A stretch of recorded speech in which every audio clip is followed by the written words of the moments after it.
Doux matin, merci infiniment pour vos likes. Merci à ceux et celles qui sont abonnés à ma chaîne. Merci pour vos commentaires, vos témoignages et ça me touche énormément.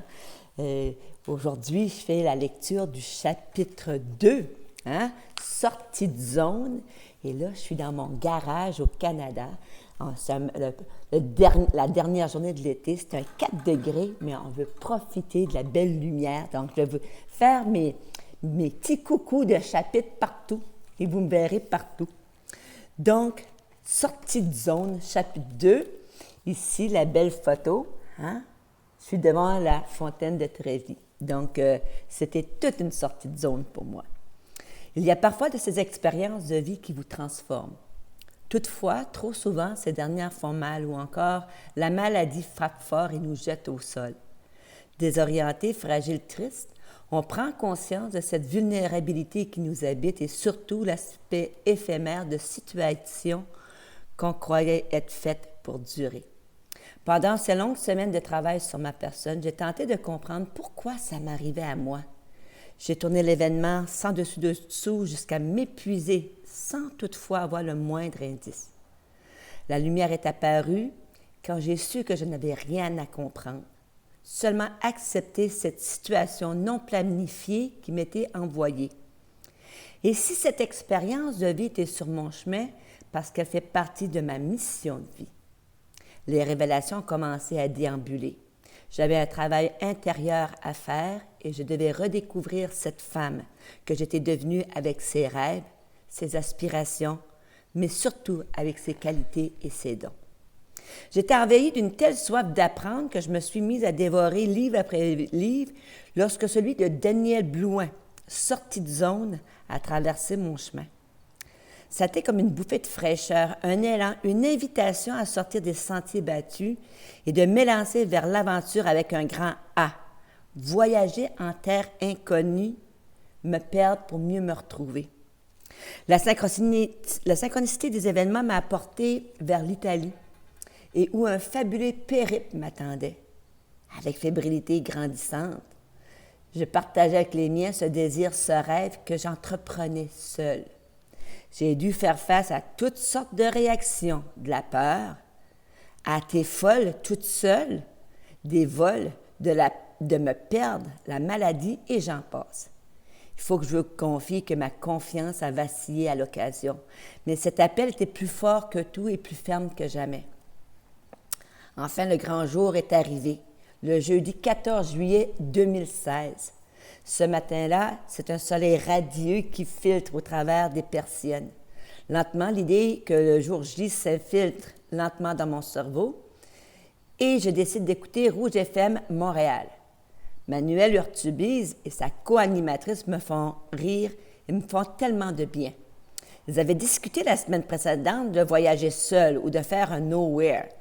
Je me sens interpellée et je décide de leur envoyer un texto de suivre cette petite voix sans filtre qui m'invite à savourer chaque seconde où ma vie s'apprêtait à changer. Sans hésiter, je lui fais parvenir ceci. Bon matin à toute l'équipe. Je vous écoute de Caraquette au Nouveau-Brunswick depuis de nombreuses semaines.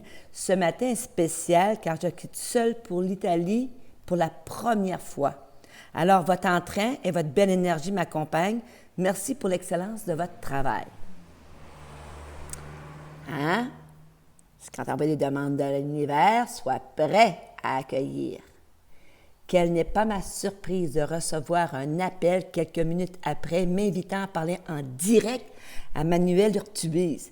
C'est spontané, oui. Je suis enfin prête à accepter les rendez-vous que la vie m'offre. Quelques mots échangés avec Manuelle et je suis conquise. Je lui raconte que je réalise un rêve, mon premier nowhere.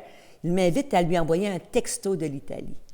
C'est comme si la vie m'invitait à entrer dans sa danse et à danser sans me soucier du regard de l'autre. Le cœur battant, la chamade, je me levais prête à l'aventure. Une petite voix m'a chuchoté « Qu'est-ce que tu veux vivre? » La réponse a fusé instantanément « Savourer la vie, être ouverte au rendez-vous et vivre réellement le ici et maintenant. » Ouf! Tout un défi pour une enseignante de formation qui avait vécu jusqu'à jusqu'ici en fonction des cloches, des agendas, des exigences du système et j'en passe. Et toi? Quelle aventure folle aurais-tu le goût d'entreprendre un jour? Sans censure, sans en évaluer les possibilités, sans savoir si c'est réaliste ou non. Je t'invite à le noter sur la prochaine page. Toutefois, cet exercice vient avec une mise en garde. Il ne faudrait pas te surprendre que l'univers se mette en marche et conspire pour t'amener à le réaliser. Plus loin dans le livre, je te partagerai une expérience qui m'est arrivée. Il faut croire en la beauté de tes rêves. Alors ose, je t'accompagne. Donc, je vais cacher les écrits de mon bel amoureux. Hein? Et voici la question, le devoir du jour. Je me choisis. Voici ma folle aventure.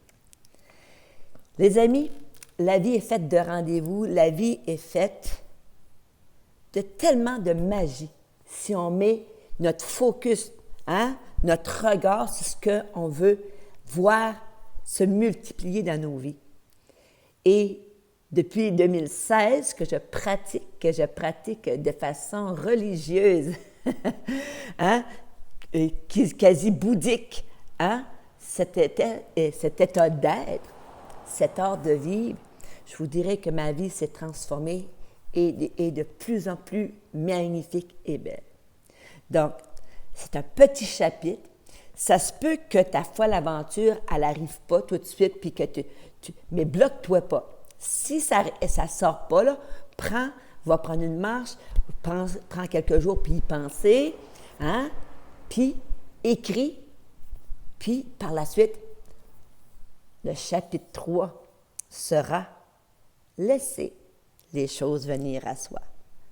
En direct de Caraquette, merci, merci, merci, gratitude au cœur que tu m'accompagnes dans mon cheminement parce que je suis sûre que je vais l'écrire, moi.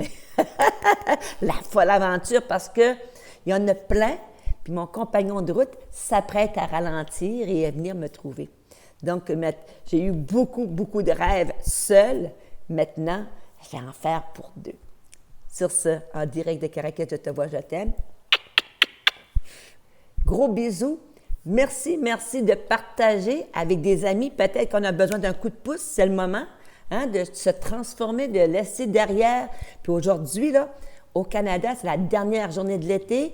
On est invité à laisser avec l'été tout ce qu'on veut plus pour rentrer en légèreté dans cette saison d'automne, une saison qui nous invite au cocooning, à prendre soin de soi. En tout cas, au Canada, là, il faut mettre la petite laine, les gants pour marcher dès demain matin.